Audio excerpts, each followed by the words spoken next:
একজন নাগরিক এবং একজন সংবাদকর্মী হিসেবে নতুন মন্ত্রিপরিষদকে আপনি কিভাবে ব্যাখ্যা দেবেন? গণ অভ্যুত্থানের জন্য আগের 17 বছর কেমন ছিল এটি মানুষ জানে, কিন্তু আমরা 18 মাস কেমন ছিলাম।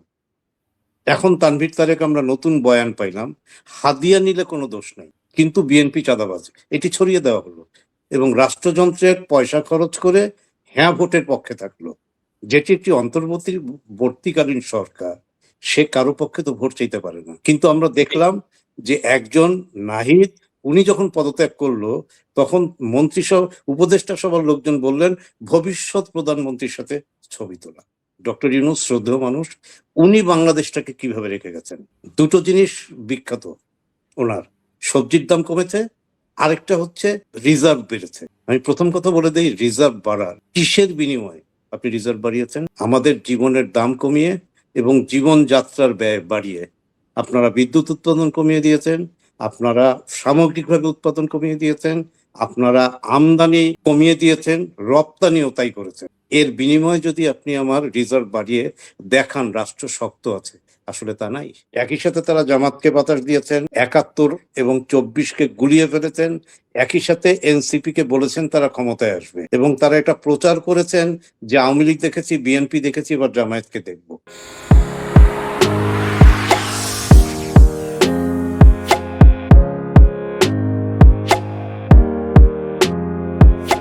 কবির ভাই কেমন আছেন? আমি সবসময় ভালো থাকি, অলওয়েজ গুড। সরাসরি প্রশ্নেই যদি আসি, একজন নাগরিক এবং একজন সংবাদকর্মী হিসেবে নতুন মন্ত্রিপরিষদকে আপনি কিভাবে ব্যাখ্যা দেবেন? আমি প্রথমে সাধুবাদ জানাবো কারণ এটি আমাদের অনেক ধৈর্য এবং কান্নার ফসল। তো প্রথমে আমি যে জিনিসটা বলে নিতে চাই যে বিয়ে মানুষের অনেক রকম হতে পারে। সেটি হচ্ছে ছেলে কিছু করে না যেমন হতে পারে, ছেলে পালিয়ে বিয়ে করেছে, ছেলের কোনো নাম পরিচয় নাই যেমন হতে পারে, আবার একজন এস্টাবলিশ ছেলের সাথে একটি মেয়ের বিয়ে হতে পারে। তো এটা কেন বললাম, বাংলাদেশের প্রেক্ষিতটা এখন কেমন? বাংলাদেশ একটি টার্ন ওভারের মধ্যে দিয়ে গিয়েছে। আমি সহজ বাংলায় এটাকে আমি গণ অভ্যুত্থান বলি।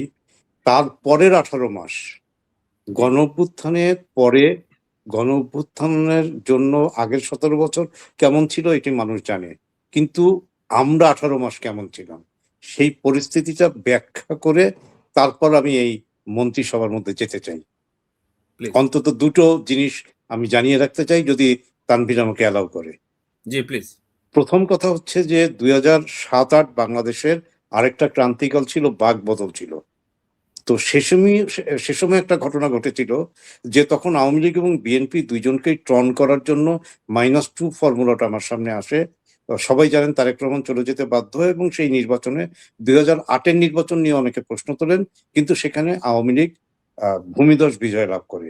অনেক বছর পরে 2024-এর 5ই আগস্ট চেঞ্জ হওয়ার পরে আমরা কিছু ঘটনা দেখেছি যেটা এর আগে বাংলাদেশ কখনো দেখেনি। এক নম্বর হচ্ছে পুরো রাষ্ট্রযন্ত্র অন্তত চাক্ষুষভাবে দুটো দলের ফেভারে কাজ করেছে। বাংলাদেশের মানুষের ট্যাক্সের কোটি কোটি টাকা দল, একটা হচ্ছে এনসিপি এবং তাদের পিতৃ সংগঠন বাংলাদেশ জামাত ইসলামী। এই পিতৃ সংগঠন নামটা আমার দেওয়া না, জামায়াতের এক নেতা সম্ভবত গোলাম পরোয়ার, তিনি বলেছেন বাপের সাথে লাগতে যেও না। তো তারা প্রথমে এসে যে কাজটা করলো, রাজনীতিবিদদের সাথে তাদের এই সামরিক সরকারের একটা মিল দেখলাম, এই সরকারের সাথে সামরিক সরকারের, এরা এসেই রাজনীতিবিদদের চরিত্র হনন করতে চায়। তো রাষ্ট্রযন্ত্রের টাকা খরচ করে এরা চরিত্র হনন করা শুরু করলো। কিরকম?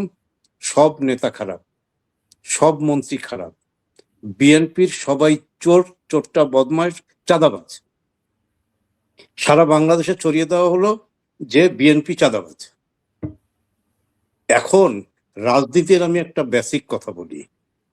আগে সৈয়দ আশরাফ সাহেব, মতিয়া চৌধুরীরা ছিলেন, এদের কেউ দুর্নীতি নিয়ে কোনো কথা বলেননি।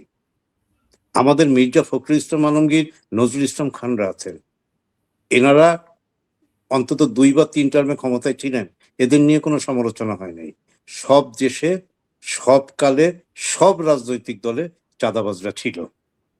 এখন তানভীর তারেক আমরা নতুন বয়ান পাইলাম, হাদিয়া নিলে কোনো দোষ নেই, কিন্তু বিএনপি চাঁদাবাজ, এটি ছড়িয়ে দেওয়া হলো এবং রাষ্ট্রযন্ত্রের পয়সা খরচ করে হ্যাঁ ভোটের পক্ষে থাকলো, যেটি একটি অন্তর্বর্তীকালীন সরকার, সে কারো পক্ষে তো ভোট চাইতে পারে না।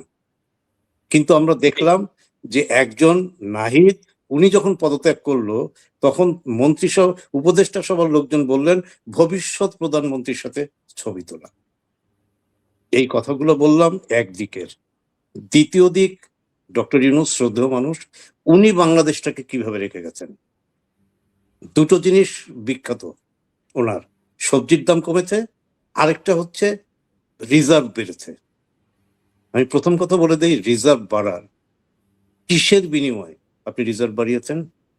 আমাদের জীবনের দাম কমিয়ে এবং জীবনযাত্রার ব্যয় বাড়িয়ে আপনারা বিদ্যুৎ উৎপাদন কমিয়ে দিয়েছেন, আপনারা সামগ্রিকভাবে উৎপাদন কমিয়ে দিয়েছেন, আপনারা আমদানি কমিয়ে দিয়েছেন, রপ্তানিও তাই করেছেন।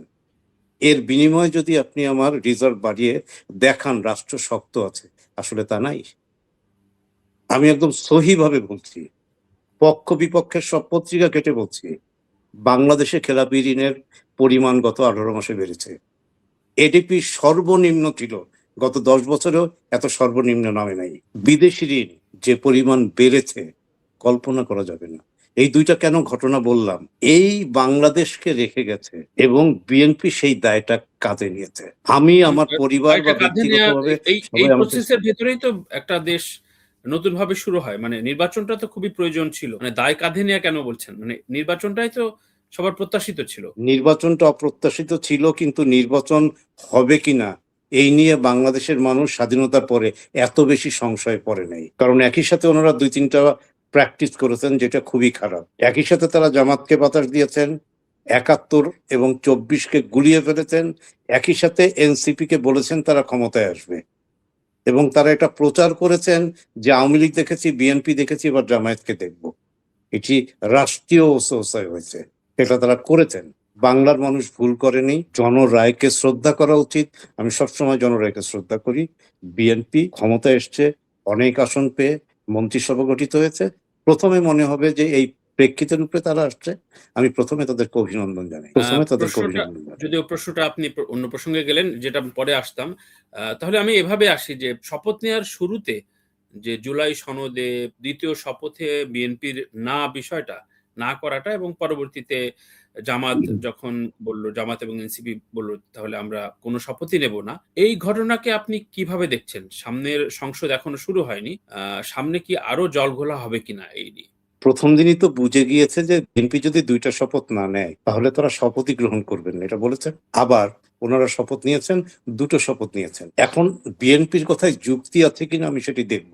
আমার সামনে উচ্চকক্ষ নতুন, আমার সামনে আমরা কি সংস্কার পাশ করব কি করব না পুরোটাই নতুন, কিন্তু কোনো কিছু কি আমি সংসদের বাইরে রেখে পাশ করতে পারবো, নাকি আমাকে সংসদেই পাশ করাতে হবে? তো সংসদে তো আমাকে আসতে হবে। জি, জি। তো সেইটাতে যদি সংখ্যাগরিষ্ঠ মানুষ মনে করে যে এই সংস্কারগুলো বাংলাদেশের বিপক্ষে যাবে, তাহলে তো আমি এই পাশের কোনো মানে দেখি না। 2 হচ্ছে, সে অনেকে নোট অফ ডিসেন্ট দিয়েছে, জাতীয় পার্টি নোট অফ ডিসেন্ট দিয়েছে কিনা এটা তারা ভালো জানে। এনসিপি দিয়েছে, জামাত ইসলামী দিয়েছে, বিএনপি অনেক কিছুতে দিয়েছে। এখন বিএনপি যেগুলো নোট অফ ডিসেন্ট দিয়েছে, তারা সেটি কেন সংসদে পাশ করাতে যাবে? তারা তখন থেকেই এর বিপক্ষে ছিল। তো এইটা নিয়ে মারামারি করতে গেলে বাংলাদেশটাকে আসলে পেছনের দিকে টেনে নেওয়ার একটা পায়তারা আছে। সংস্কারের নামে ওনারা এমন কিছু জিনিস সন্নিবেশ করার চেষ্টা করছেন যে আমরা যদি এটার পাশ না করি 180 দিনের মধ্যে কার্যকর হয়ে যাবে। পৃথিবীতে এরকম সংবিধান সংস্কার পৃথিবীতে কোথাও হয় নাই যে অটো হয়ে যাবে, হতেই পারে না। এটি আসলে অনেক চেষ্টার একটা, তারা আসলে বিএনপিকেই পাশ কাটাতে চেয়েছিল। বাংলাদেশের মানুষ ভুল করে নাই, তারা বিএনপিকে ভোট এখন দিয়েছে বিএনপির প্রতি যেহেতু প্রত্যাশা আওয়ামী এবং লীগ নেই। জি, বিএনপির প্রতি প্রত্যাশা এবং এই নতুন, অনেকে বলছে ম্যাচিউরড তারেক রহমান এবং তার কথাবার্তা, তার যে একটা নতুন চেঞ্জ, এইটাকে আপনি কিভাবে দেখছেন? এবং 2/3 যে সংখ্যাগরিষ্ঠতা পেয়ে যে সংসদে আসা, এটাকে অনেকেই ভয় পায় এবং এর আগে এই ভয়টা জনগণের ভেতরে রয়েছে। সো ওই বিষয়টা নিয়ে আপনি কি বলতে চান? বিএনপির প্রত্যাশার জায়গা, যদিও এখনো বলার সময়টা হয়নি, আপনি অবজারভেশন, তারপর আপনার প্রত্যাশার জায়গাটা কেমন? প্রথমত হচ্ছে যে মন্ত্রিসভা প্রধানমন্ত্রী সহ 50 জন আছেন। প্রথম কথা আমি একটু বলে নেই, এই 50 জনের মধ্যে একটা আশার জিনিস আছে, সেটি হচ্ছে 41 জন নতুন। এর আগে কেউ নেতা ছিলেন হয়তোবা, কিন্তু মন্ত্রী কিংবা এমপি ছিলেন না। 41 জন নতুন মুখ। এই 41 জনের মধ্যে 33 জন আগে কখনো এমপিও হন নাই, মন্ত্রী বা প্রতিমন্ত্রীও হন নাই। এটি গেল একটা। 2 নম্বর হচ্ছে যে এই মানুষগুলো, যদি আমি 50 জনকে ধরি, তার মধ্যে 45 জন উচ্চশিক্ষিত। এই প্রথম মন্ত্রিসভায় হয়তোবা 3 জন ডক্টরেট ডিগ্রিধারী মানুষ আছেন, বারট ল আছেন, আইনজীবী আছেন, প্রকাশকও আছেন, 2 জন ফুটবলার আছেন। তো আবার এই যে বললাম 41 জনের মধ্যে 33 জন, সেইটা যেমন আছে, হ্যাঁ, প্রত্যেক তো ক্রিয়ার যেমন বিপরীত প্রতিক্রিয়া থাকে, সেরকম মন্ত্রিসভার আবার মানে কি বলবো, 25টা জেলা থেকে কোনো আহ, মন্ত্রিসভার সদস্য বা মন্ত্রিসভা করা হয়নি 25টা জেলার কোনো মানুষকে। এই জেলাগুলো যদি আবার ভাগ করি, তাহলে দেখা যাবে যে আওয়ামী লীগ সংখ্যাগরিষ্ঠ যেখানে, বিশেষ করে ফরিদপুর বা গোপালগঞ্জ, এই অঞ্চল থেকে কাউকে মন্ত্রী বানানো হয়নি। আচ্ছা, আবার মানে বৃহত্তর বিষয়টা কি খুলনা, তাই হয় যে সাতক্ষীরা, কুষ্টিয়া, জেলাভিত্তিক মন্ত্রী থাকতে হয়? এটা কি বিষয়টা এটা সায়েন্টিফিক কিনা? না, প্রত্যেক জেলা থেকে একজন মন্ত্রী বানাতে হবে, এটা কোনো হার্ড অ্যান্ড ফাস্ট রুল নেই।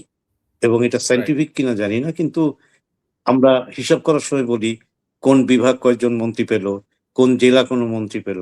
তো দেখা গেল যে যে জেলা থেকে মন্ত্রী পায় নাই, সেই জেলার মানুষরা খানিকটা হতাশায় ভোগে, বা তারা একটা আফসোস করে, রাজনৈতিক আফসোস, যে আমাদের জেলা থেকে কোনো মন্ত্রী নেই।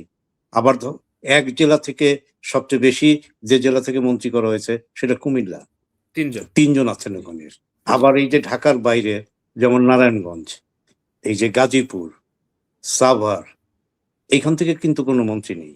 তাহলে কবির ভাই, আবার গণভোটটা হ্যাঁ, কি খুবই irrelevant হয়ে গেল কিনা? যে ওই যে উচ্চকক্ষ, নিম্নকক্ষ বা একই সাথে দলীয় নেতা এবং প্রধানমন্ত্রী হওয়া যাবে না। যেই আরো কিছু ক্লজ যেগুলো, এটা আসলেও একদম অপ্রাসঙ্গিক হয়ে গেল কিনা?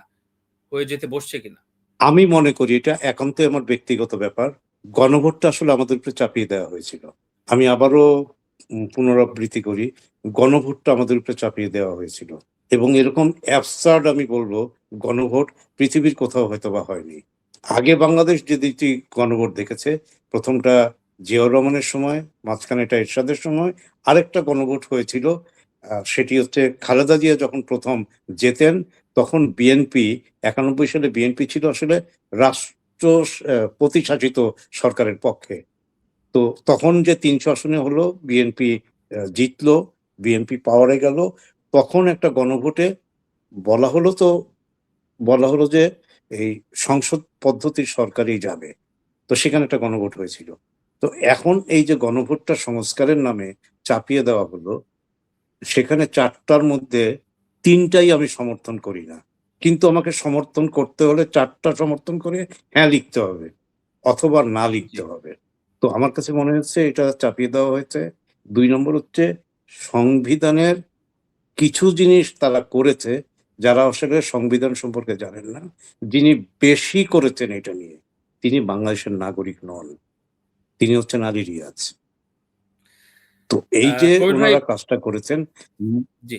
মূলত মূলত ৭২ এর সংবিধানটা বাতিল করে ওনারা ৭১ কে মাইনাস করে বা ছোট করে ২৪ টাকে গ্ল্যামারাইজ করতে চেয়েছিলেন। এটা ছিল মুখ্য উদ্দেশ্য।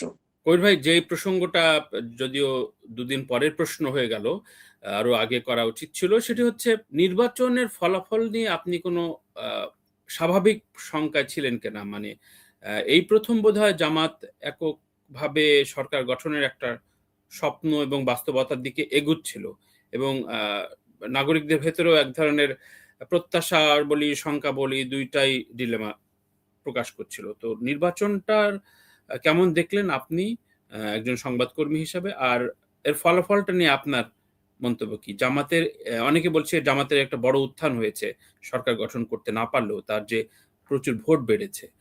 সো আপনি কি বলতে চান? আমি সেই বিশ্লেষণ ওইভাবে করি না। প্রথমত আওয়ামী লীগের সময় একটা জিনিস ছিল, আওয়ামী লীগের যে ১৪ সালের নির্বাচনে এবং ২৪ সালের নির্বাচনে যখন বিএনপি এবং জামাত ইসলামী অংশ নেয়নি, তখন বলতো যে সর্বস্তরের মানুষের অংশগ্রহণ আছে। এইটা বলে তারা আমির নির্বাচন আর হচ্ছে দিনের ভোট রাতে এরকম করেছে, একদলীয় একপক্ষীয় নির্বাচন, বিনা প্রতিদ্বন্দ্বিতায় ১৫-৫৪ জন জেতা, এগুলো আওয়ামী লীগ করেছে। এখন আপনি আওয়ামী লীগের অনুপস্থিতিতে যে নির্বাচনটা করেছেন বা হলো, সেটা প্রশ্নবিদ্ধ হবেই, কারণ এটি অংশগ্রহণমূলক না। বাংলাদেশে এখনো ১৮-১৯ কোটি মানুষের মধ্যে কমপক্ষে ৪ কোটি মানুষ আওয়ামী সমর্থক। এই বিশাল অংশকে বাদ দিয়ে এটি অন্তর্বর্তী মানে অংশগ্রহণমূলক নির্বাচন হয়েছে, এটি আমি না, কেউই বলবে না। বাইরের দেশের কেউ কোনো বিশ্লেষণে এটাকে ইনক্লুসিভ নির্বাচন বলবে না। এটি গেল একটা। ২ নম্বর হচ্ছে, নির্বাচনটা তারা করতে চেয়েছিল কিনা এই প্রশ্ন কিন্তু কোটি কোটি মানুষের ছিল। সেইখানে একটি নির্বাচন হয়েছে এবং মোটামুটি যে মানুষরা ভোট দিতে গেছে তারা ভোট দিতে পেরেছে। এই কারণে আমি অন্তত প্রথমত সেনাবাহিনী, পুলিশ, আনসার, আইন শৃঙ্খলা বাহিনী, কোস্টগার্ড, এদেরকে বেশি সাধুবাদ দেই। আরো বেশি সাধুবাদ দেই হচ্ছে বিএনপি কর্মীদের ধৈর্যকে। তারা কোনো তাহলে সংঘাতের দিকে কমই গেছে বলা যায়। জি, মানে যে সংখ্যাটা বরঞ্চ ছিল জামাত ইসলামীর লোকজন যেমন করে, জামাত ইসলামীর লোকজন যেমন ৭৫ লাখ টাকা দিয়ে ধরা খেলো, ৭৪ লাখ, তারপরে সিল বানাতে যেয়ে ধরা খেয়েছে, ভোট দিতে যেয়ে ধরা খেয়েছে, সেই তুলনায় বিএনপির কতজন মানুষ ধরা পড়েছে। আর জি, কেন উত্থান আমি ধরি না, ৭৯ জন যদি বিএনপির বিদ্রোহী প্রার্থী থাকে, তাহলে আমার হিসাবে তো এই ৭৯টা সিট জামাতের পাওয়ার কথা। যেমন আমি যে আসনে এখন বসে করছি, সেখানে ৩ সাইফুল ছিলেন, সাইফুল হক, সাইফুল ইসলাম মিলন আর সাইফুল আলম নীরব। এখন সাইফুল হক যিনি কোদাল মার্কা নিয়ে করেছেন এবং যিনি ফুটবল মার্কা নিয়ে করেছেন নীরব, এই দুইজনের ভোট যদি আমি গণনা করি, তাহলে জামাতের যে প্রার্থী এখানে জিতেছেন তার চেয়ে কমপক্ষে ১০-১১ হাজার বেশি হয়। তো যেখানে ৭৯ জন বিদ্রোহী প্রার্থী ছিল, সেখানে তো মোটামুটি একই অবস্থা হয়েছে নাকি? এইখানে যদি আওয়ামী লীগ নির্বাচনে অংশ নিত, তাহলে জামাত ইসলামের ভোট মানে কিরকম হইতো? আমার কাছে মনে হয় বাস্তবতা হচ্ছে যে কত বড় কথা বলুক, ৩টা থেকে ২২টা আসন, এইটা হচ্ছে জামাত ইসলামীর একদম ৫৪ সালের নির্বাচন থেকে এই নির্বাচনটা বাদ দিলে তাদের আসন সংখ্যা এইটা। আর উত্থান হয়েছে, এই জিনিসটা হচ্ছে যে ইসলামী দলগুলোর মধ্যে বা ডানপন্থীদের উত্থান, এটি তো রাষ্ট্রীয়ভাবে প্রমোট করা হয়েছে, রাষ্ট্রীয়ভাবে প্রমোট করা হয়েছে। আমরা এত বড় হয়েছি, এই বাংলাদেশের স্বাধীনতার আগে আমার জন্ম, আমি মাজার পোড়াতে দেখিনি, আমি বাউলদের চুল কেটে দিতে খুব কম ঘটনা দেখেছি, আমরা কনসার্ট বন্ধ করে দিতে দেখিনি, আমাদের নাট্য উৎসব বন্ধ করে দিতে দেখিনি। এটা গত ১৮ মাস হয়েছে। এটা আওয়ামী লীগ বা বিএনপি কোনো পিরিয়ডে আগে হয়নি। তো এটা তো বাস্তবতা, আমি মানে ফ্যাক্টস, এটা তো পক্ষে বিপক্ষে যাওয়া না। তো জি। আপনি যদি রাষ্ট্রীয়ভাবে, রাষ্ট্র নিজে যখন ধর্ম কিংবা উগ্রবাদের পক্ষে কাজ করে, তো মানুষ কোন দিকে যাবে? তাহলে কবির আর ভাই, ধর্মীয় রাজনীতির একটি, কবির ভাই আমি প্রশ্নটা আচ্ছা করি, শুনি, যে জুলাই চেতনা কি ব্যর্থতার দিকে এগুচ্ছে, নাকি এনসিপি বা সমন্বয়কদের কিছু কিছু ক্ষেত্রে, বা এই যে আপনি বললেন রাষ্ট্র সমর্থিত ঘটনা, সেগুলো সেগুলোর একটা জবাব দিয়েছে নাগরিকরা ভাইয়া এই ভোটের মাধ্যমে? শেষ প্রশ্নটা আমার কাছে ক্লিয়ার না। প্রশ্ন আমি করছি যে তাহলে কি জুলাই চেতনা, যে জুলাইয়ের মুভমেন্ট, এটা কি ব্যর্থ হলো, না এই যে সমন্বয়কদের বা এই যে মববাজি বা আপনি বললেন রাষ্ট্রর সহযোগিতায় যে এইসব কালচার তৈরি করা, সেগুলোর বিরুদ্ধে জনগণ রুখে দিল নির্বাচনে? আপনি কোনটাকে বিশ্বাস করছেন বা কোনটা ঘটলো আসলে? সেটি যদি কেউ বলে যে আমি ইউনূসের বিরোধিতা করছি, ডক্টর ইউনূসের বিরোধিতা করছি, বা কিশোরের ভাই যখন আমি, তখন ছিলাম আমি রাজাকার, আলবদর বা বিএনপির দালাল। পরে যখন ইউনূস সরকারের সমালোচনা শুরু করলাম, আমাকে তার চেয়ে ১০ গুণ বেশি ট্যাগ দেওয়া হলো যে স্বৈরাচারের দালাল। আমি কোনো লেখা লিখলে বা টক শোতে গেলে নিচে থেকে বা ইনবক্সে আমাকে প্রশ্ন করে, কিশোর কি আপনার আপন ভাই? তো এই যে বট বাহিনী, এনারা যা করেছেন, কোনো না কোনো ভাবে তো এই যে এনসিপি কেমন করে তারা মানে মার্কা পেয়েছে, কেমন করে তারা নমিনেশন পেয়েছে, কেমন করে তারা দলের নিবন্ধন পেয়েছে, এটা তো মানুষ ভোলে নাই। বাংলাদেশে কখনো মব কালচার ছিল না, সেই মব কালচার কেমন করে তৈরি হলো বাংলাদেশে, এবং এই মব কালচারে গত 2 বছরে কতজন মানুষ প্রাণ হারিয়েছেন। আমরা বাংলাদেশে আছি, কবর থেকে তুলে কারো লাশ পোড়ানোর ঘটনা কি ঘটেছে? কোনো সংখ্যালঘু মানুষকে মেরে গাছে ঝুলিয়ে তারপরে আগুন দেওয়া হয়েছে? আমরা এই সরকারের আমলে এগুলো দেখেছি। তো এখন কত তারা পার্সেন্ট কোনো না কোনো কত ভাবে কত পার্সেন্ট সফল বা ব্যর্থতার দিকে কোন পর্যায়ে এই 18 মাস ইউনূস সরকার ছিল? আপনি এক বাক্যে বা খুব সংক্ষেপে কি বলতে চান? আমি সরাসরি বলি যে আশাভঙ্গ, যার প্রতি আমার বেশি আশা থাকে, তো তার প্রতি যদি আমি সেটা না পাই, আশাভঙ্গের বেদনা সেখানে বেশি। ডক্টর ইউনূসের সরকারের ওনারা যা করেছেন গত 18 মাসের পারফরমেন্স, সেখানে আশাভঙ্গের বেতন অনেক বেশি। উনি অর্থনীতিবিদ ছিলেন, উনি শান্তিতে নোবেল পেয়েছে, কিন্তু কাজ করেন ক্ষুদ্র ঋণ নিয়ে। তো একটা জিনিস উনি দেখিয়ে দিয়েছেন যে এই ক্ষুদ্র ঋণ কতটা দিয়েছেন উনি ক্ষমতায় থাকতে, সেটা আমি প্রশ্ন করব না, কিন্তু সার্বজনীনভাবে বিদেশের কাছে আমাদের ঋণ এবং খেলাপি ঋণ এই দুটোই বেড়েছে, আমি নিশ্চিত করে বললাম। এটা আমার নিজের ডেটা না, এটা একাধিক পত্রিকার ডেটা। এবং উনি চলে যাওয়ার সময় একজন বলেছেন যে দরিদ্র বিমোচন করতে যিনি এসেছেন, তিনি আরো বেশি 30 লাখ মানুষকে দারিদ্র সীমার ভেতরে নিক্ষেপ করে তারপরে উনি ক্ষমতা চানলেন। এটা পত্রিকায় এসছে। আ তো ২ এবং দলই আমি যদি আসলে ভুল করে না থাকি, এটা কালের কণ্ঠ। আ মেবি। তো ২ দলই বলছে যেটি হচ্ছে জুলাই প্রসঙ্গ যদি প্রাসঙ্গিক করা হয় তাহলে এই সরকারই অবৈধ এবং এই নির্বাচনই কখনো আ স্বপ্নেও কেউ ভাবতে পারত না। আ জামাত বলছে, এনসিপি বলছে। আ এবং গত ২ দিন ধরে এই আলাপটাই বেশি জারি রেখেছে গণমাধ্যমের কাছে তারা। তো তার মানে এটা তো সামনের তার দিনগুলো এই কেওয়াসটা চলতে থাকবে আরকি। অবশ্যই চলতে থাকবে। কারণ বাংলাদেশের মানুষ ৭১-কে কখনো ছোট করে নাই। বাংলাদেশের মানুষ ২৪-কে ছোট করে নাই। এখন মুক্তিযুদ্ধের চেতনা যদি বটিকা বানিয়ে আমি ফেরি করি, বিক্রি করি, এবং আমার সমস্ত অন্যায় যদি মুক্তিযুদ্ধের চেতনার নামে করি, তাহলে তো আওয়ামী লীগ হবে। ঠিক তেমনিভাবে গত 18 মাসে জুলাইয়ের চেতনা যেভাবে বিক্রি করা হয়েছে, যেভাবে জুলাইকে অবদমন করা হয়েছে, আমি বিশ্বাস করি আগামী ৫ বছর কেন, আওয়ামী লীগ এসেও এই জুলাইকে এত অবদমন করতে পারবে না, এত নিচে নামাতে পারবে না, যেটা ইউনূস সরকার নামিয়ে দিয়ে গেছে। আচ্ছা। আমার আ যে ভাইটা, ইভেন জি। আমি হাসান কবির, আমার যে ভাইটা রাস্তায় নামছে, আমার যে ছোট্ট শিশুরা রাস্তায় নামছে, আমার যে ছোট বাচ্চারা মারা গেছে, তারা তো ভুল করে নাই। তারা তো সত্যি, সত্যি রাস্তায় নেমেছিল। এখন অনেক প্রশ্ন আছে। মুক্তিযুদ্ধের পরে কি সবাই হিস্সা চেয়েছেন? চান নাই। ফিরে গেছেন যে যার কাছে। ৯০ গণ আন্দোলনের পরে কি সবাই চেয়েছেন? না। ওনারাই ১ম চেয়েছেন। চাওয়ার মধ্যেও কোনো অন্যায় নেই। কিন্তু ওনারা যদি ধরে রাখতে পারতেন, ইমেজটা ভালো করতেন, হয় নাই তো সেটা। শেখ তা তো হাসিনার বটে। পিয়ন যদি ১৭ বছরে ৪০০ কোটি টাকার মালিক হয়, তাহলে এখন কোনো একটা উপদেষ্টার পিয়ন, সে যদি ২০০ কোটি টাকা জন্য দুদকের প্রশ্নবিদ্ধ হয়, তাহলে ১৭ বছরে ওনারা কি করতেন?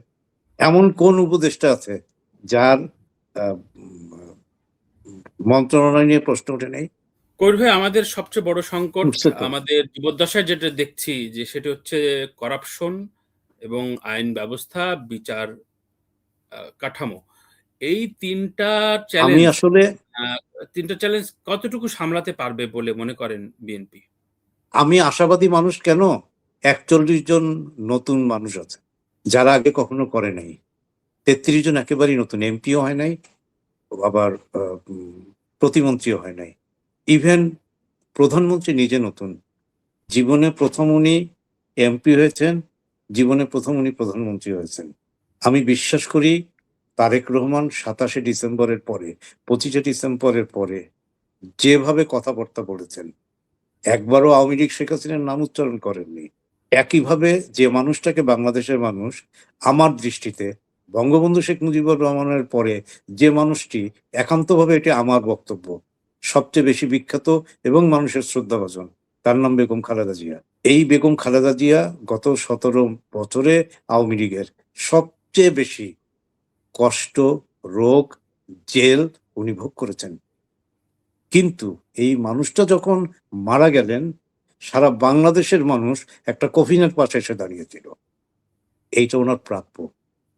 তো সেই জায়গায় দাঁড়িয়ে তারেক রহমান এইটা মাথায় রেখে আমার কাছে মনে হয় না যে আগের কোনো আমলের ভুল ওনারা রিপিট করবেন। আমার মনে হয় না। যদিও দেখেন, এই যে এহসানুল হক মিলন, উনি খুবই কঠিন ছিলেন, নকল ধরায় খুবই পারদর্শী ছিলেন। কিন্তু উনি হয়তোবা এই যে হাই জাম্প দিয়ে গেলেন, এটা যেমন এখন ভাইরালের যুগ হয়েছে। আমিনুল, উনি ফুটবলার ছিলেন, যদিও জিততে পারেন নাই। ওনার ওই যে টেলিফোনটা, তো এই সমস্ত কিছু জিনিস হয়তোবা আসছে।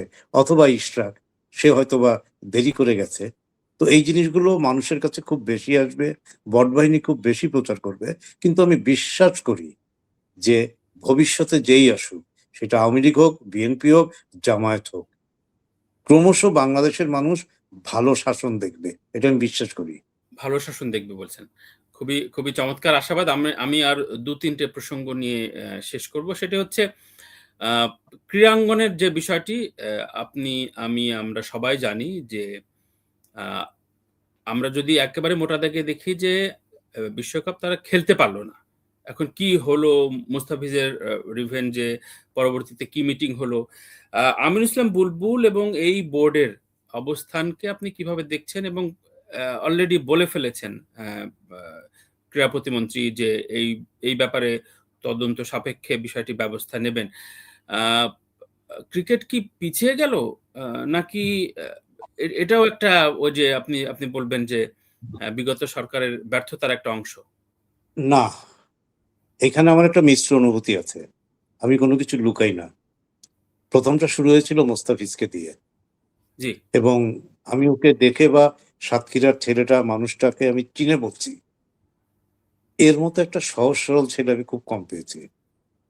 এই ছেলেটাকে শুধুমাত্র ধর্মের কারণে যদি খেলতে দেওয়া হলো না বা নিল না, তো সেখানে শশী থারুর, যিনি একজন বিখ্যাত নেতা ওখানের, উনি ওই প্রশ্নটা করেছিলেন যে এখন যদি লিটন দাস বা সৌম্য সরকারকে এই কি কলকাতা নাইট রাইডার্স কিনতো, আপনারা কি তাকে খেলতে মানা করতে পারতেন? এই প্রশ্ন উনি তখন তুলেছিলেন। তো এই ভুল ভারত করেছে প্রথমেই। আমি আমৃত্যু এই কথা বলব, এটা ভারতের ভুল। কিন্তু কূটনীতি বলে একটা জিনিস আছে। কূটনীতি দিয়ে এটাকে ওভারকম করা যেত, এই বিশ্বাস আমার আছে। আচ্ছা। কূটনীতির এই প্রসঙ্গ বিশ্বাস যেহেতু আমার আছে। আনলেন, কূটনীতির প্রসঙ্গ যেহেতু আনলেন, কবির ভাই, আ ভারতের সাথে সম্পর্ক এখন একটা মানে দুঃস্বপ্নের মতো। এবং আ যদি আজকে আমরা যখন কথা বলছি, আজকের খবর হচ্ছে ভারতীয় হাই কমিশন থেকে বলা হচ্ছে খুব শিগগিরই ভিসা প্রসেসিংটা শিথিল এবং স্বাভাবিক করার প্রক্রিয়া চলছে। তার মানে উম এই নবনির্বাচিত সরকার আসার পর তাদের সাথে যে সম্পর্কের জায়গাটা, আ একদম সেই বরফ গলা যদি বলি বা আ কূটনৈতিক কৌশল যদি বলি, সেটা একটা নতুন ডাইভার্সিটির দিকে এগুচ্ছে। আর যদি এগোয়, তাহলে এই যে আধিপত্যবাদের যে গল্প এবং যেই বিষয়গুলো নিয়ে গত ১৮ মাস আমরা শুনলাম, যে বয়ানগুলো শুনলাম, সেগুলোর আসলে আ ভবিষ্যৎটা কি? ভবিষ্যৎটা হচ্ছে এখান থেকে সরে আসতে হবে। কারণ আমি তো আমার প্রতিবেশীকে চেঞ্জ করতে পারব না, বদলাতে পারব না। নাম্বার 1। একই সাথে তো আমি আমার প্রতিবেশীর বড় ভাই সুলভ জিনিসটাও মানব না। কিন্তু রাজনীতি এবং কূটনীতির সবচেয়ে অমোঘ সত্যের মাঝখানে একটা লোক অবস্থান করেন। তার নাম বঙ্গবন্ধু শেখ মুজিবুর রহমান। ফারুক চৌধুরীর লেখা বই এবং অন্য ৩ টা বই পড়লে এটা জানা যায় যে ওনাকে যেভাবে ইন্দিরা গান্ধীর সাথে কথা বলতে সাজেস্ট করা হয়েছিল, যেভাবে বলতে বলা হয়েছিল, উনি সবকিছু ভুলে যেয়ে ১ম প্রশ্নটা ভব্যতা, সভ্যতার সীমা অতিক্রম করে বলেছিলেন, "আপনি আপনার সেনাবাহিনী কবে নিবেন?" এটা ছিল তার ১ম কথা। সবাইকে মুক্তিযুদ্ধের ঠিকানা দিয়ে বলেছিলেন ভারত যেতে। উনি ভারতে যান নাই, উনি পাকিস্তানে গেছেন। আবার উনি কিন্তু ভারতের সমস্ত নির্দেশ বা কূটনীতিকই অতিক্রম করে উনি ওআইসি সম্মেলনে লাহোরে গিয়েছিলেন। এখন এই লোকটাকে বা আওয়ামী লীগকে ধরা হয় নতজানু। তো ভারতের প্রতি নতজানু হলে ধরেন ১৭ বছর শেখ হাসিনা যা করেছেন, আমাকে কি কোনো সরকার এইভাবে মানুষকে শিখিয়েছে, বড় করেছে যে আমরা চাল কত টাকার কিনি ভারত থেকে, বার্মা থেকে কিনলে আমাদের লস হয় কিনা, মাছ যদি আমরা বার্মা থেকে কিনি আমাদের ক্ষতি হয় কিনা, আমরা পাকিস্তান থেকে যদি কিছু আনি সেইটার লাভ হয় না লোকসান হয়। এই জিনিসগুলো তো একটা ক্রমাগত অভ্যাস। আমাদেরকে এই প্র্যাকটিসের মধ্যে নিয়ে যাওয়া উচিত ছিল। কিন্তু সেটি আমরা জানি না। ফ্যাক্টস আমরা খোঁজ খবর নেই না। কিন্তু আমরা মঞ্চে ভারত বিরোধী কথা বলি। ইভেন আমরা ওয়াজে ভারত বিরোধী কথা বলি। তো ভারতীয় জুজুর ভয় দেখে তো লাভ নাই। আমাকে বেঁচে থাকতে হলে আমি পিঁয়াজ আনবো। এখন আমার বাংলার মানুষ যদি ৳১০ কমে পিঁয়াজ পায়, সেটা আমি পাকিস্তান থেকে আনি, আমি বার্মা থেকে আনি, আমি আনবো। এটাই কূটনীতি, এটাই পেটনীতি, এটাই রাজনীতি। ২ হচ্ছে আমি যদি কম পয়সায় ভারতে চিকিৎসা নিতে যাই, আমি নিজে গিয়েছি ভারতে, আমি নিজে গিয়েছি ভেলোরে, আমি নিজে গিয়েছি বামরুংরাতে। কম পড়ে। ওখানে গেলে টাকা বাংলাদেশী হিসেবে কম পড়ে। তো সুতরাং মানুষ ওখানে যাবে। জি। বাংলাদেশের মানুষ ওখানে পড়তে যেত। বাংলাদেশের মানুষ ওখানে জিনিসপত্র বা মার্কেটিং নিতে যেত।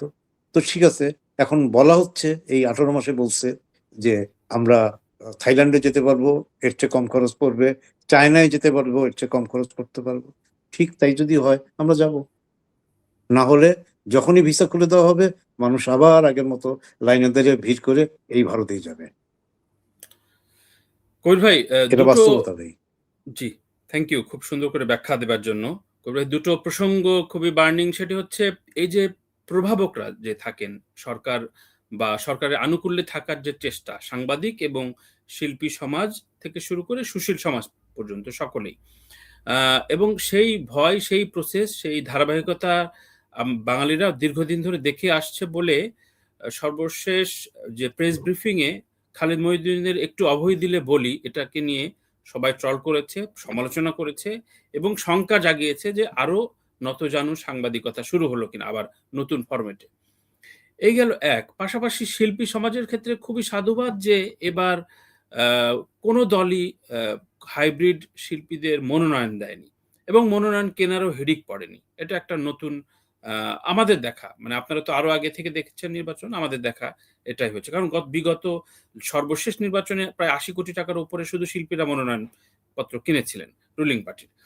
তো কিন্তু তারপরও রবি চৌধুরীকে নিয়ে ট্রল করা হচ্ছে। কারণ রবি চৌধুরী ২ দলেরই বিভিন্ন সময় ক্যানভাসে ছিলেন বা কথা বলেছেন। তিনি তার ব্যাখ্যা দিয়েছেন।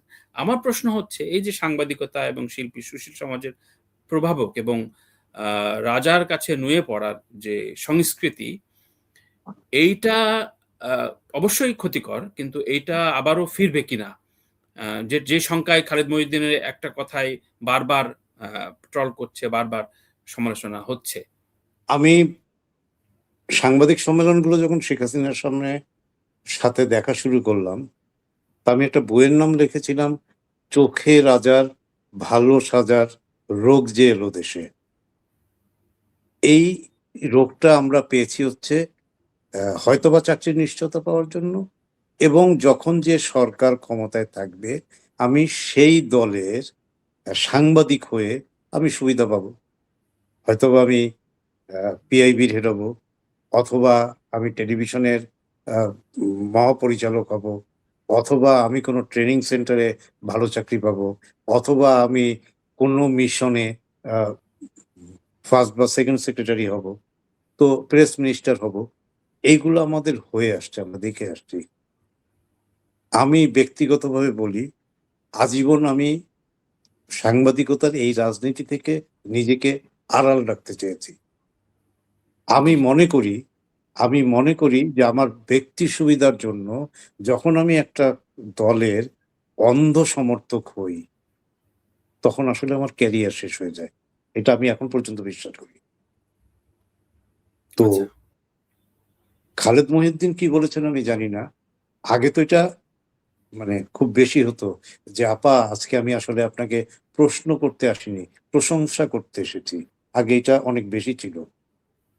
আমার মনে হয় না যে তারেক জিয়ার ১ম যেটি হয়েছে দেশি এবং বিদেশি সাংবাদিক, সেখানে কোনো স্তাবকতা হয়েছে বা ঐরকমভাবে চোখে পড়ে নাই, এটা সত্যি। বা উনি তার মানে এই এনকারেজও না আমি করেনি। বিএনপিকে পক্ষে যাচ্ছি বা জাতীয় করব। এটা হয়েছে ১-২ জন প্রশ্ন করেছে। এখন ১-২ জন কোনো না কোনোভাবে ভালো লাগা থেকে তারেক জিয়াকে ২ ১ টা ভালো প্রশ্ন করতে পারে। কিন্তু একদম নতুন। এখন ১০০ দিন যায় নাই। উনারা ৮০ দিনের কার্যক্রম জানিয়েছেন। ১ম ৬ মাস কি করবেন এটা আমরা আরো ক্রমান্বয়ে জানব। আমরা যদি চাক্ষুষভাবে দেখি যে উনারা করার চেষ্টা করছেন, তাহলে সাধুবাদ দেব। জি। ব্যাপারটা এরকম হওয়া উচিত না? মুক্ত সাংবাদিকতার ক্ষেত্রে আপনি আর কতটা প্রত্যাশা শিল্পী, রাখছেন? শিল্পীদের একটা কথা বলি। এই একটা ব্যাপারে বাংলাদেশের অনেকেই কনফিউজড আমার মতো। এখন রবি চৌধুরীর কথা বলি বা মনির খানদের কথা বলি। আমি একটা টেলিভিশনে অনেকদিন অনুষ্ঠান বিভাগ চালিয়েছি। তো আগের ব্যাপারটা ছিল এরকম যে আমি মনির খানকে যদি গান গাইতে আনতাম, তারপরে জিজ্ঞেস করত যে অনেক ভালো শিল্পী তো আছে। মনির খানকে কেন আনছেন? তো আমি এনে ফেলেছি। আমি দোষ ঢাকবার জন্য বলতাম যে ঠিক আছে আগামী ৬ মাস হয়তোবা আনব না। কিন্তু তারপরে এমনভাবে চেপে দেওয়া বসলো যে কনক চাপাকে কিংবা মনির খানদের বা আসিফ খানদের আনাই যাবে না। আসিফদের। কেন? ওরা বিএনপি করে। তো এর বিপরীতে আমরা দেখলাম যে এই যে ফেরদৌস, ইভেন রিয়াজ অথবা যার সামনে গেলে আমি হাসতে, হাসতে মরে যাই সেই সাজু খাদেম। এনাদের এমন অবস্থা হয়েছে যে এনারা দেশেই আসলে থাকতে পারেন নাই। থাকলেও হয়তোবা কোনো না কোনোভাবে পালিয়ে আছেন। এখন শিল্পীরা তো একটা খোলামেলা বাংলাদেশ চায়। মানে সাপের গর্তের যে জীবন, ইঁদুরের গর্তের যে জীবন, সেটা তো শিল্পীদের জীবন না। আমি চাইবো আমি চাইবো যে, যে শিল্পীরা হয়তোবা আওয়ামী সমর্থক, সেই শিল্পীরা গান গাইবেন, নাটক করবেন। কোনো না কোনোভাবে তারা থাকবেন। আমি মনে করি যে নতুন যিনি সংস্কৃতি প্রতিমন্ত্রী হয়েছেন, তিনি এই জিনিসগুলো দেখবেন। যতগুলো মাজার পুড়িয়ে দেওয়া হয়েছিল সেগুলোর ব্যবস্থা নেওয়া হবে। যে বাউলদের গান গাইতে দেওয়া হইতো না, সেই বাউলরা গান গাইতে পারবেন। ইভেন শিল্পকলায় বা যেখানে অনুষ্ঠান বন্ধ করে দেওয়া হইতো, সেগুলো আবার রেগুলারলি চলবে। এটা আমি বিশ্বাস করি। আর মুক্ত সাংবাদিকতার তাই না? ক্ষেত্রে কতটুকু মন খুলে সমালোচনা আপনি করতে পারবেন আগামীতে, বা কতটা প্রত্যাশা দেখছেন? একদম মর্নিং শোজ দ্য ডে যদি ভাইয়া এভাবে শেষের ধরি। প্রশ্নটা একটু ভেঙে গেছে। মুক্ত খোলামেলা সাংবাদিকতা অর্থাৎ মন খুলে সমালোচনা করার যে স্বাধীনতা, সেটা কতটুকু পারবেন বলে প্রত্যাশা বা মনে করেন? মর্নিং শোজ দ্য ডে যদি এইভাবে আমরা প্রসঙ্গটা তুলি। যারা মিলন সাহেবের এই লাফ দেওয়াটা ভাইরাল করেছেন বা নিউজ করেছেন, যারা আমিনুলের এই টেলিফোনটা নিয়ে নিউজ করেছেন, বা যারা এই ইশরাকের দেরি করে আসাটা দিয়ে নিউজ করেছেন, আমার জানা মতে গত ২ বা ৩ দিন তাদের প্রতি কোনো আ ব্যবস্থা নেওয়া হয় নাই, সমালোচনা করা হয় নাই। আমি যতদূর জানি সেটা বলছি। কিন্তু আমি আশা করি যে সত্যি যদি আনিস আলমগীর কোনো অপরাধ করে না থাকেন, তাহলে তাকে মুক্তি দেওয়া হবে। এবং আমি মনে করি তারেক রহমান এটা ইনিশিয়েটিভ নিয়ে করবেন। এরপরে জি। আমি চাকরি করার জন্য অথবা আমি ব্লাইন্ডলি বললাম আওয়ামী লীগকে সাপোর্ট করার জন্য এই অপরাধে যদি যে সাংবাদিকরা ভেতরে আছেন, তারা যদি সত্যি কোনো দুর্নীতিতে জড়িয়ে না থাকেন, তারা যদি কোনো খুনের অপরাধে না করেন, তাহলে আমি মনে করি যে তারাও মুক্তি পাবেন। আমিনুল যেমন একটা কথা বলেছেন যে, সাকিব বা মাশরাফিদের বাংলাদেশে প্রয়োজন আছে। আমি মনে করি তারা এটা করে দেখাবেন। আমি আশাবাদী মানুষ। চমৎকার। আ শেষ প্রসঙ্গে আসি কবির ভাই। আ প্রসঙ্গ আওয়ামী লীগ। আওয়ামী লীগের ভবিষ্যৎ এবং তারেক জিয়ার নির্বাচনের আগেই জয় বলেছেন যে তিনি তার সাথে বসতে আগ্রহী। আরেকটা বিষয় খবরে কানাঘুষা হয়েছে। এটি সত্য না মিথ্যা সেটি আমি আমি ঠিকঠাক বলতে পারব না। কিন্তু খালেদা জিয়ার মৃত্যুর খবরের পরে প্রায় আধা ঘন্টা বর্তমান প্রধানমন্ত্রী তারেক রহমানের সাথে শেখ হাসিনার কথা হয়েছে। এরকম একটি খবর বিভিন্ন অনলাইন প্ল্যাটফর্মে পাওয়া যায়। মোট কথা প্রশ্ন হচ্ছে আবার সাধারণ নাগরিকদের অর্থাৎ আমার পাড়া মহল্লা কিংবা আমার অ্যাপার্টমেন্টের লোকজনদের ভেতরেও অনেকে বলেন যে তাহলে তো বোধহয় বিএনপি যেহেতু আসছে আওয়ামী লীগ ফিরবে হয়তো টুডে টুমরো। তো ফেরা না ফেরা এত বড় দেওয়াল অবশ্যই সক্রিয় থাকবে। কিন্তু আপনার কাছে কি মনে হয় সামনের আওয়ামী লীগের ভবিষ্যৎ? আওয়ামী লীগের জন্য ২১ বছর একটা সংখ্যা। ১৯৪৯ সালে তৈরি হওয়ার পরে তারা ২ বার নিষিদ্ধ হয়েছিল। ১৯৭০-এর নির্বাচনে তারা জিতেছিল ২১ বছর পরে। আবার ১৯৭৫ সালে বঙ্গবন্ধু শেখ মুজিবুর রহমান মরে যাওয়ার নিহত হওয়ার পরে সপরিবারে ৯৬ সালে ২১ বছর পরে তারা জিতেছিল এবং রাজনীতিতে ফিরেছিল। তো সেরকম আরেকটা ২১ বছর ধরে অনেকে হিসাব নিকাশ করেছিলেন যে আওয়ামী লীগের ফিরতে হয়তো ২১ বছর লাগতে পারে। কিন্তু গত ১৮ মাসে ডক্টর ইউনূস যে কাজগুলো করেছেন, ক্রমাগত ঘৃণা, ক্রমাগত বিদ্বেষ ছড়ানোর কারণে কোনো না কোনোভাবে আওয়ামী লীগের জনপ্রিয়তা বেড়েছে। কোনো না কোনোভাবে আওয়ামী লীগের জনপ্রিয়তা বেড়েছে। তো যার কারণে আওয়ামী লীগের একটা, আমি বলবো একান্ত আমার দৃষ্টিভঙ্গি, একটা ঋণাত্মক নেগেটিভ রাজনীতি আছে।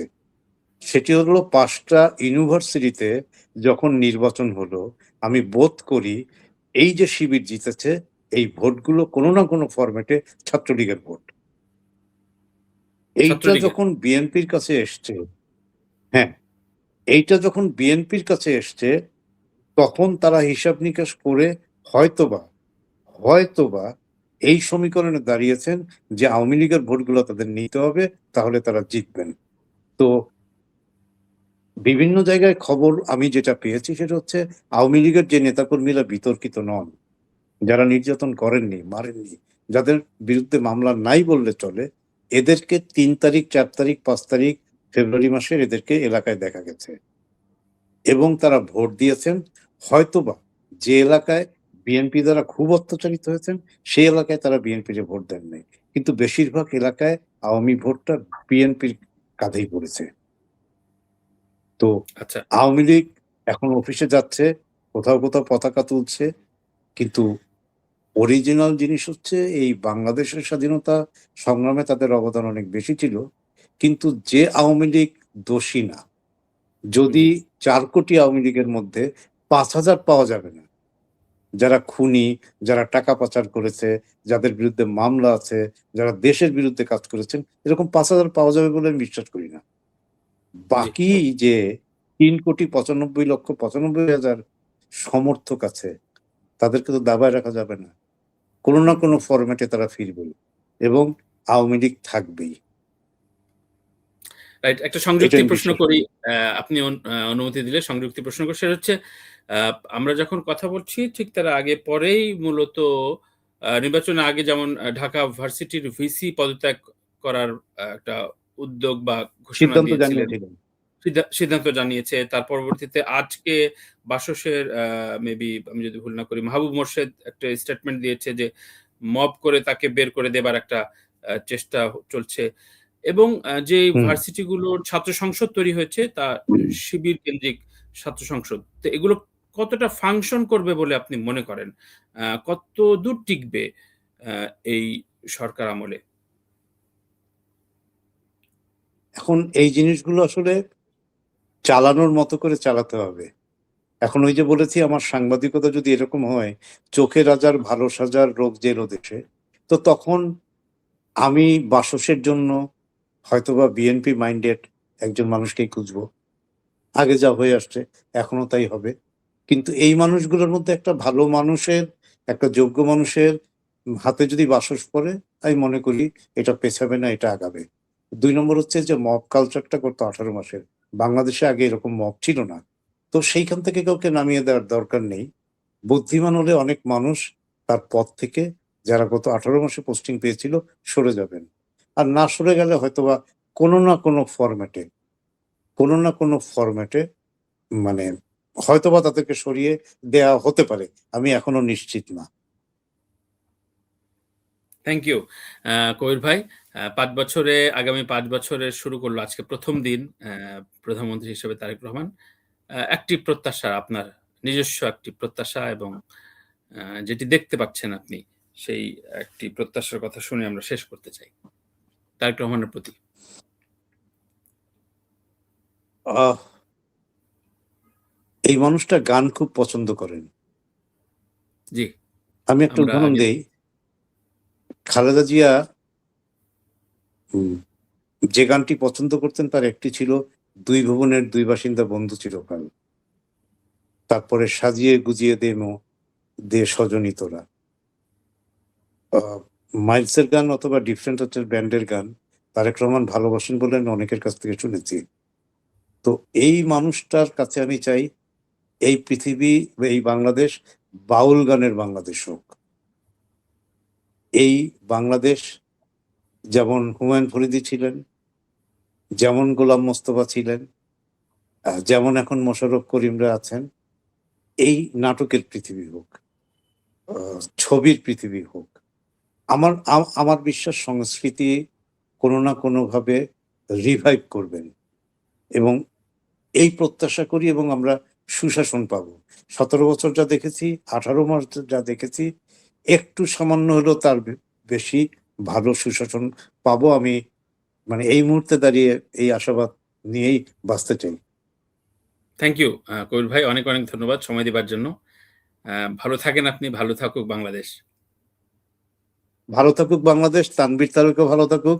আর যারা শুনছেন অথবা শুনবেন তারাও যেন ভালো থাকেন, বাংলাদেশের সাথেই থাকেন। এই কামনা করে শেষ করি। জি, আমি সাইন অফ করছি আপনাকে।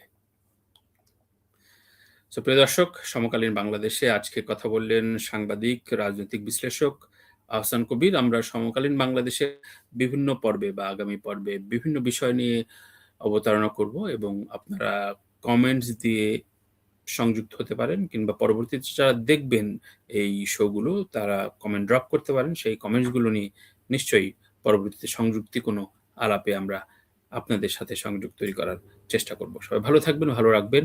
এই বাংলাদেশ যুথবদ্ধ হয়ে ভালো থাকুক, সেই প্রত্যাশা একজন সুনাগরিকের হওয়া উচিত। ঠিক তেমনি সেই প্রত্যাশা রেখে আজকে শেষ করছি।